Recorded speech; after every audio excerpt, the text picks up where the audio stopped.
ఎందుకండి ఆపారు? సారీ, వెళ్ళండి. వల్లి, వాళ్ళు ఎక్కడో ఉంటే నేను ఎక్కడో వెతుకుతున్నాను కదా. నిజం చెప్పు వల్లి, టైం లేదు. పొద్దున కాల చెల్లి ఇంట్లో లేకపోతే చాలా సమస్యలు వస్తాయి. నీకు కూడా ఆ విషయం తెలుసు. మీకెలా చెప్పాలో నాకు తెలియడం లేదు పెరియబాబు. నిజమే చెప్తున్నాను, నాకేం తెలీదు. నేను ఎంతో నమ్మాను, అంతా పోగొట్టేశావు. అది కాదు పెరియబాబు. సరే, మీ అన్నయ్య ఫ్రెండ్స్ నెంబర్స్ అయినా చెప్పు. అన్నకి ఫ్రెండ్స్ లేరుగా పెరియబాబు. నిజం పెరియబాబు. మాట్లాడుకో. రారా, కూర్చో.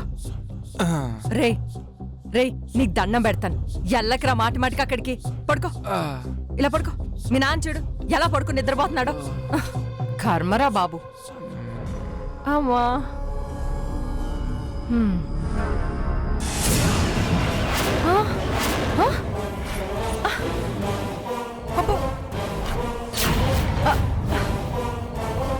అమ్మయ్యా ఉంది.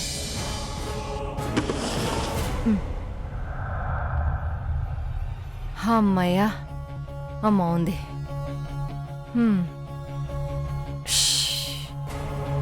అదృష్టం అంటే అదిగో ఆయనలా ఉండాలి. ఎంత గురక పెట్టి పడుకున్నాడు. నువ్వు ఉన్నావు ఎందుకు? నీ వెనక పరిగెడతవే సరిపోతుంది. పడుకో. మా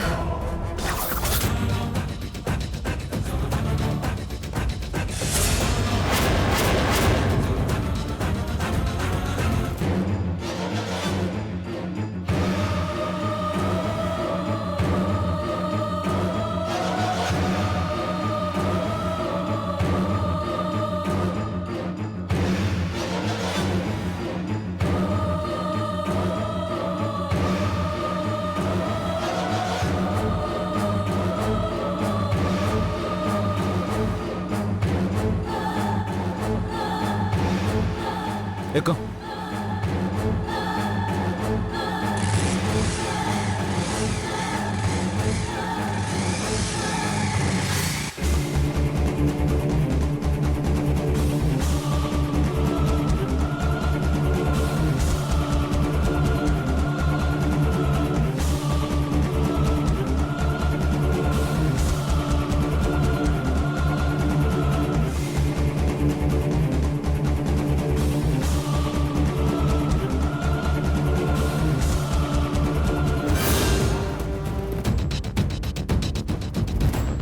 రేయ్ నంబిరా, రేయ్ నంబి పారిపోవడానికే బస్టాండ్ దగ్గరికి వచ్చాడు.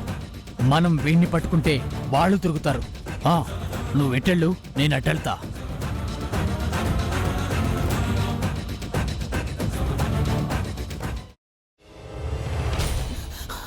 నువ్వు ఇంకేమన్నా చెప్పాలా? ఇంకేమన్నా అబద్ధం చెప్పాలనుకుంటే చెప్పేయి. నేను చూడాలనుకుంటున్నాను నన్ను మోసం చేయడానికి నువ్వు ఎంత నీచానికి దిగజారగలవు అని. ఎందుకు ఆలియా, ఎందుకు నువ్వు ఇలా చేసావు? నీకు తెలుసు కదా నానమ్మ తర్వాత నీ ఒక్కదానిని కదా నేను పూర్తిగా నమ్మేది. ఏమన్నావు నువ్వు? ఈ మధ్య అన్నిటినీ మర్చిపోతున్నావా? అది చాలు. వాటిలో ఉన్న శక్తి విషయాన్ని గ్రహించి మనకు వివరిస్తాయి.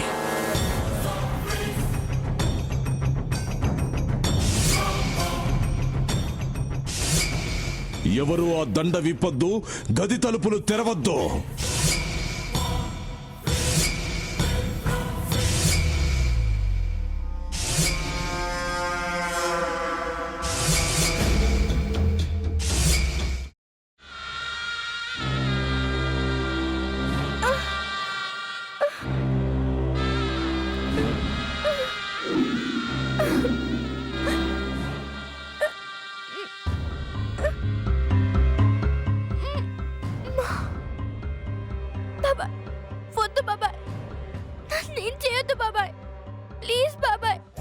నీకు నిజం తెలిసినప్పుడే నా ఆలోచనలో నువ్వు చచ్చిపోయావు.